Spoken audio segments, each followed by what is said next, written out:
Olá, senhoras e senhores, tudo bem com vocês?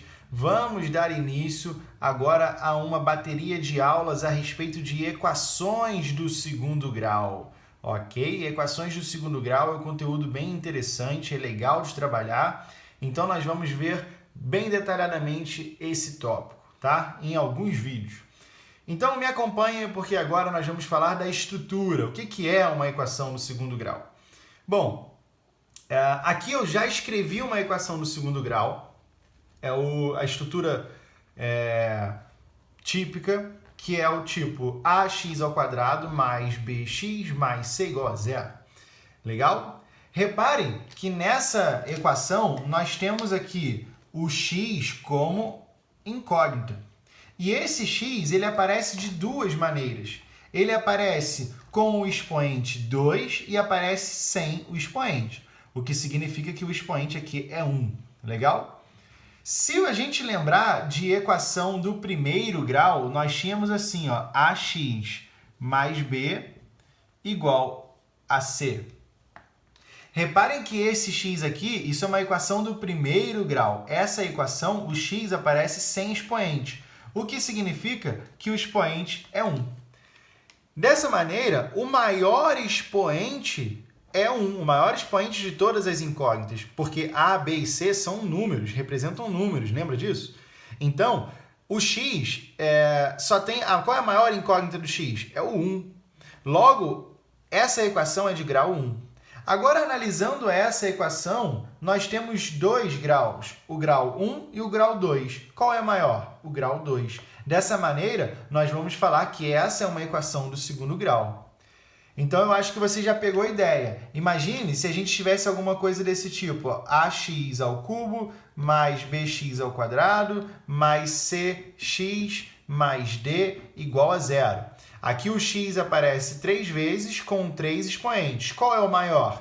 3. Logo, qual é o grau dessa equação? 3. O grau de uma equação sempre está ligado ao maior grau de sua incógnita, ok? Então, aqui está a estrutura básica, certo? X são incógnitas. Geralmente é o valor que nós queremos descobrir. Agora, tanto o A, quanto o B, quanto o C são números reais, pertencem aos reais. O que isso significa? Que eles podem ser quaisquer valores, tá bom? Pode ser negativo, pode ser fração, pode ser número com vírgula, pode ser raízes, tá? Pode ser raiz quadrada, raiz cúbica, pode ser qualquer coisa, pode ser π, legal? Pode ser qualquer coisa. Bom, e uma coisa muito importante dentro de equações é que a estrutura básica que a gente trabalha é igualada a zero, tá? Não pode ser diferente disso. Não pode ser diferente disso. Tem que ser igualado a zero sempre, sempre, sempre. Tudo bem? Então essa é a nossa estrutura. Vamos a alguns exemplos aqui?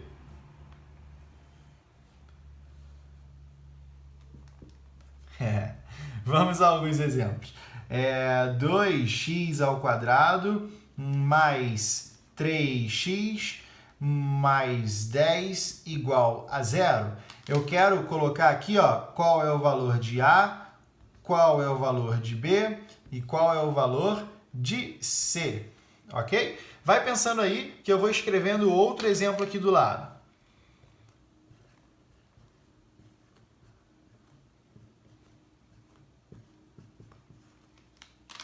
Então, no outro exemplo vai ser A, quem é o A, quem é o B e quem é o C também. Legal? Então, estamos analisando os coeficientes. A, B e C são coeficientes numéricos. Vamos, então, no nosso primeiro exemplo. Quem faz o papel do A aqui? Muito fácil, né? É o nosso 2. Então, o A vale 2.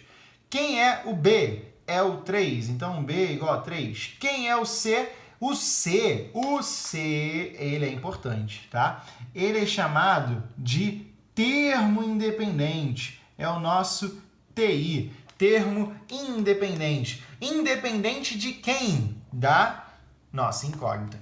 Então, quem é o C nesse caso é o 10. Legal? Vamos para o segundo exemplo. A é igual a quem? Quanto que vale o A? Reparem, muita atenção, a nossa estrutura são sinais positivos. Portanto, se o sinal tiver negativo em algum momento, ele tem que entrar no nosso coeficiente. Então, quem é o A? É menos 3, ok? Quem é o B? Vixe, mas não tem ninguém aqui. Se não tem ninguém, significa que é o 1. B igual a 1. E quem é o C? Negativo 1. Então, o C é menos 1. Tudo bem? Então, mais um exemplo aqui para a gente continuar. 2 terços de x ao quadrado menos x sobre 2 mais 1 igual a 0. Quem é A, quem é B e quem é C? Quem é A? Vamos lá. Quem é o A? É o cara que acompanha x ao quadrado. E reparem, olha só. Quando a gente está falando de A, B e C, eles são importantes mais para frente quando a gente for aplicar a fórmula de Bhaskara. E em alguns outros momentos também, como em funções quadráticas. Então, se a gente está falando do A, quem é o A? O A, convencionalmente, é o cara que acompanha x ao quadrado. Quem é o B? É o cara que acompanha x sozinho, x elevado a 1. E quem é o C? É o termo independente. Mesmo que você mude a ordem, mesmo que eu faça alguma coisa desse tipo assim, ó, 2x menos 3x ao quadrado mais 10. Quem é o A dessa situação? É o que acompanha x ao quadrado. Quem é o B? É o que acompanha x. Quem é o C? É o termo sozinho, ok? Então, A, B e C têm seus lugares respectivos. O A é com x ao quadrado, o B é com x e o C, tadinho dele, tá abandonado, tá sozinho, tá triste. Ele é o termo independente, certo? Então, voltando no nosso exemplo, quem é o A? É o cara que acompanha x ao quadrado, logo ele é o 2 terços. Quem é o nosso B? Atenção e cuidado, por quê? O B é uma fração. A fração é 1 em cima, 2 embaixo. Não tinha esse 1 escrito, eu que escrevi. Porque se não tem nada escrito, significa que é 1. Então, quem é o nosso B? Menos meio, certo? Faltou o sinalzinho de igual. Menos meio. E quem é o C da brincadeira? Quem é o C do rolê? É o 1. Show? Então, eu espero que você tenha entendido um pouco melhor sobre a estrutura da equação do segundo grau. E lembre-se, o A acompanha x ao quadrado, o B acompanha x e C é o termo independente. Além disso, duas outras coisas. Todos os sinais da nossa fórmula são positivos. Então, se em algum momento muda, esse sinal tem que entrar no coeficiente.